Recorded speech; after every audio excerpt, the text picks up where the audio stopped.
Hi, it's Thursday, the 22nd of July. Good day. I'm going to return now to our theme of being a good neighbor. Well, who is in the Hall of Fame of the greatest neighbors of all time? Yeah, St. Joseph. He is a great, great neighbor. And he has inspired people to become a neighbor. We're going to be talking about St. Junipero Serra today, who was inspired by Joseph to do something quite extraordinary with his life. I think you saw this book on my outdoor patio, and I've been looking at it and reading it. I had to finish it before I had a chance to talk to you about it. Okay, it's called St. Joseph and the Lives of Two Blesseds or Saints of the Church. Blessed now St. Junipero Serra and Blessed Joseph Morello. This is the book I was using with Fratelli Tutti, being our neighbor to the world. And in it, the Pope was writing that we have to get a vision of an open world where we learn, a relationship to the world as neighbor, as Christ neighbor, and a heart open to the whole world, and a capacity to be open to one's neighbor within a family of nations, integration, remembering that God loves every person. Well, we know. And his work included establishing a Catholic presence in missions along the coast of that area of California, try to be a presence to the Spanish that were there, but he also had a very dear connection to the natives of the area, this was his inspiration to come from Spain to the Americas to bring the gospel to peoples who had never heard it. And Serra succeeded at that in his missions, going up from San Diego and up to Carmel and going up into parts of now modern day cities of California. Serra, as I mentioned in a tape a week ago, he was so concerned about the respect for the native peoples that he walked, and he had a bad leg. He walked all the way from California to Mexico to plead their cause.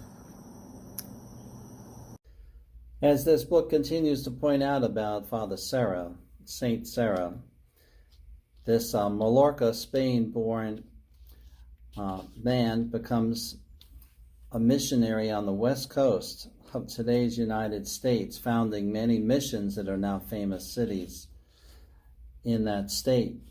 Junipero Serra was influenced by Joseph. He was named Joseph when he was young, and he kept a strong trust in divine providence under Joseph. It was his patron saint his whole life long.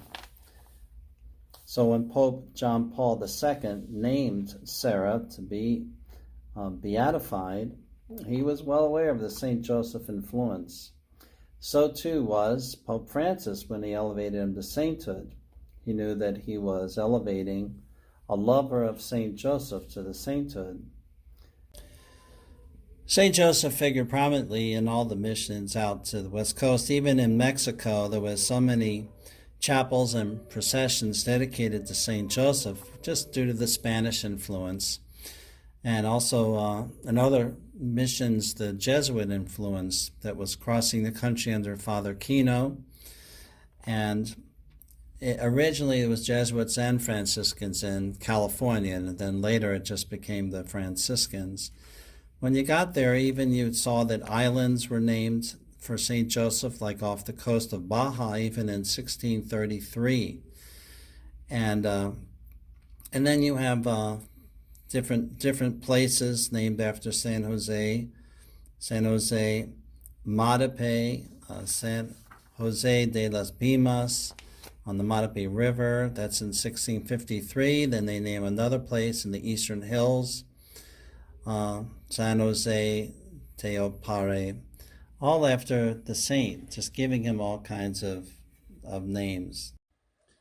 Now, the book goes on to list all kinds of things named after Joseph in Arizona, New Mexico, the Baja California area, all where the and so Serra comes into the 1700s, and he comes with the fervor of Joseph, just like so many before him.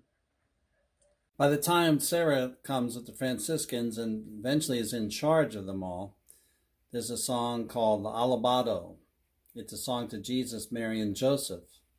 It's a popular song of the day. Serra writes things in his letters about all these missions dedicated to Joseph. And as they get to various places, then they name it for a saint.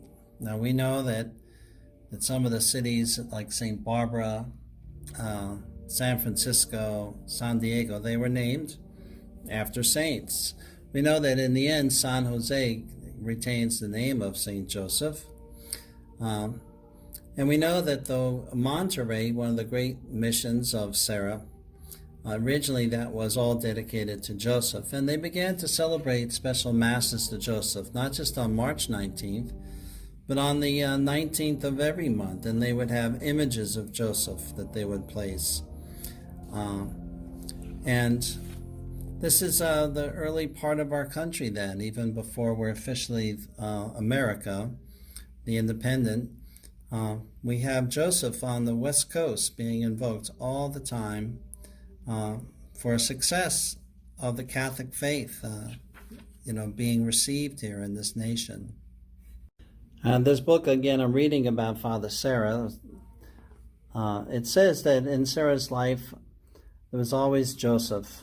On Pentecost Sunday, June 3rd, 1770, they have a record of him with the founding Mass for the Carmel mission, Carmel, California. The new church where Serra would one day be buried was to be under the patronage of St. Joseph. Later, the mission would be called San Carlos Borromeo. In the Mass, you hear prayers with devotions to the Trinity in it, but also prayers for St. Joseph's intercession. They have a statue in the church at that time with Joseph with his holding the child, having the lily staff and the silver halo. Nowadays they have these artifacts in the missions of the Franciscans in California. In December of that year, 1770, Christmas week, you have a baptism recorded at Carmel, and after it, he has Hail Jesus, Mary, and Joseph written in the ledger.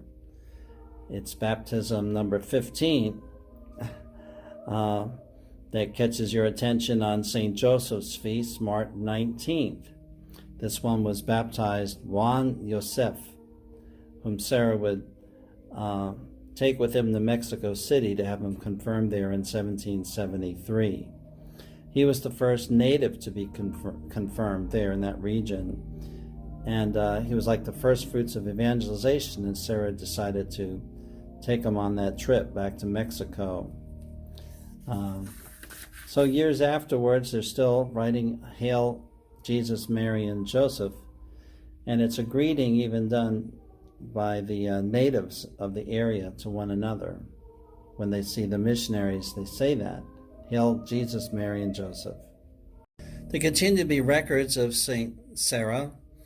As he did masses, he continued his missions. In 1782, on March 19th, there's his recorded Mass of St. Joseph at Mission San Gabriel. And he gave a fervent discourse on St. Joseph as recorded in his works. The following month, he found himself at Santa Barbara, doing a Mass there, blessing the ground, raising the cross for the foundation of the Presidio there. April 21st, 1782, Feast of the Patronage of St. Joseph. And again, they sang the Alabado is written in the records, which has, those verses to Saint Joseph. Today, Joseph, with melodious voice, I will sing your rosy beauty, for you were the father of the sun and the husband of the dawn. This is from a Joseph song sung in 1760 and sung again at this event. I'm not so sure how exciting it all comes across on the pages of a book, to you, but this book here on Sarah, they're quite excited about how often Joseph is mentioned by Sarah. It's just like Joseph is his hero. And this book looks at a saint as this hero of California. Everything's named after him, like the patron of California. And the influence of the saint, he is the founder of modern day California. And they just talk about what it's like to just see everything in his life all the way to the finish. That the saint has everybody doing masses to Joseph on the 19th of every month. And they put Saint Joseph statues in all of the missions and images of Saint Joseph and all these prayers of Saint Joseph. I think the only saint that outdid it was St. Francis in the California missions. Now, I confess to you, too, that I did not know this strong influence of Joseph on this saint, even though I was at the saint's canonization mass here in Washington, D.C. I didn't know that. But I've been out to some of the missions in California, and I can tell you that I know the great impact of this saint there, and that I did now in reflection sense a real strong presence of Joseph. So St. Francis gets the number one because he's the founder of the Franciscans who started those missions. Our Blessed Lady always gets top billing among the saints, but then Joseph. And when I think of San Jose now, I think of that early capital city of California. I now think about why it's named that. It's because of Sarah.